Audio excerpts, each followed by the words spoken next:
Di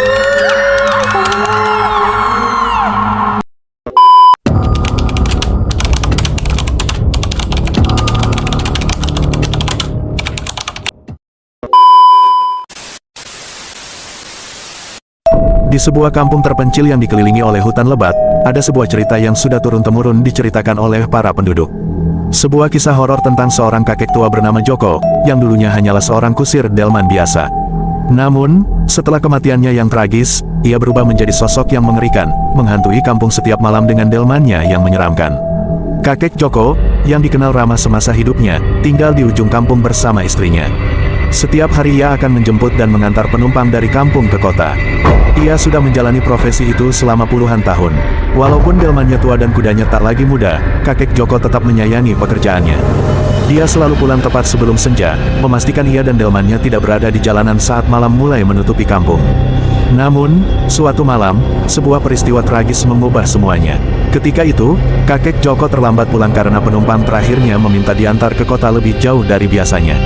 Malam sudah menjelang ketika ia melewati hutan lebat yang terkenal angker.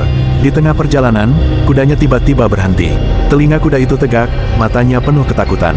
Kakek Joko mencoba menenangkan kudanya, tetapi kemudian ia mendengar suara aneh dari dalam hutan, suara tawa lirih dan jeritan halus yang membuat bulu kuduknya berdiri.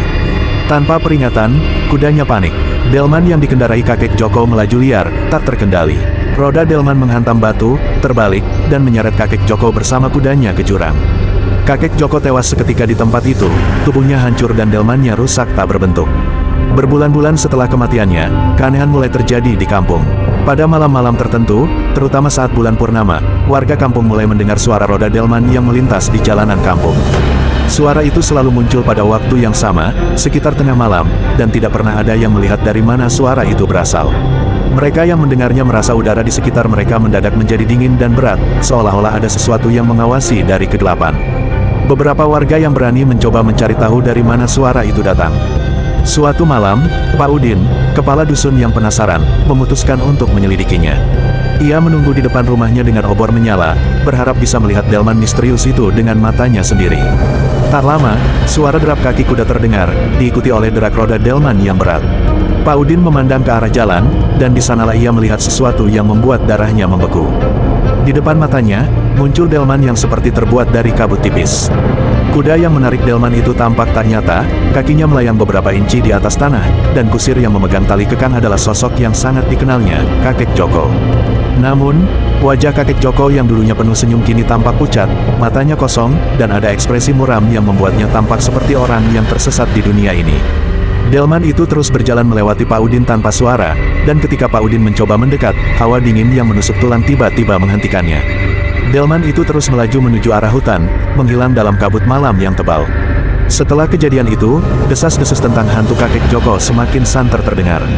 Banyak warga yang mengaku melihat delman hantu itu melintas di jalanan, terutama mereka yang terpaksa keluar rumah pada malam hari.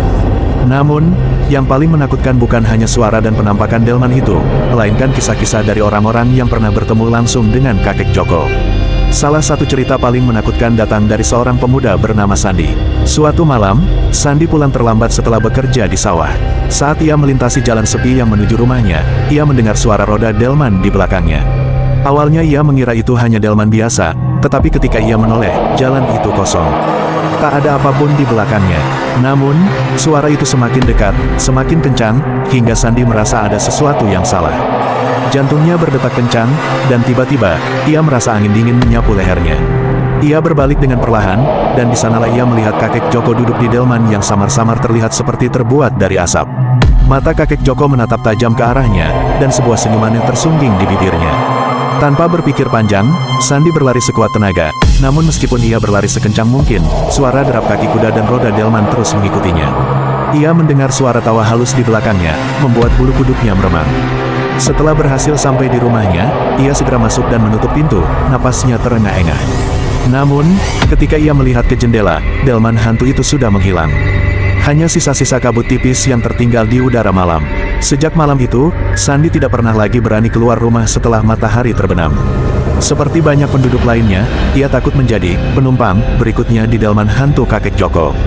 Menurut cerita, siapa saja yang melihat langsung wajah kakek Joko akan diikuti olehnya selama 3 malam berturut-turut. Jika pada malam ketiga orang itu masih keluar rumah, mereka akan diambil dan dibawa pergi ke tempat yang tidak pernah bisa dijelaskan oleh siapapun. Desa itu kini menjadi desa yang sunyi saat malam tiba.